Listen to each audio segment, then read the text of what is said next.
કે કોઈ નહીં સમજે તમને તમારી જાત સિવાય. બધા પોતપોતાની જરૂરિયાત પ્રમાણે તમને સમજશે અને તમારો ઉપયોગ કરશે, અને તમને લાગતું રહેશે કે એ વ્યક્તિ તમને સમજે છે અને વ્યક્તિ તમારી કદર કરે છે. પણ હકીકતમાં તમારું શોષણ થઈ રહ્યું છે. તમારા વધારે પડતા દયાળુ સ્વભાવનો ફાયદો ઉઠાવવામાં આવી રહ્યો છે અને તમને ખબર પણ નથી પડતી.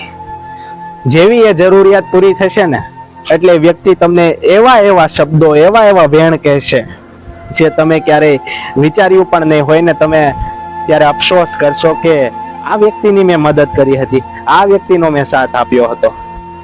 એટલે જ કહેવાય છે ને કે મતલબની છે આ દુનિયા ને મતલબના છે સંબંધો. સ્વાર્થની સગી દુનિયા છે સાહેબ. જેવો એનો સ્વાર્થ ખતમ, તમે એના પરમાર્થ મટી જશો.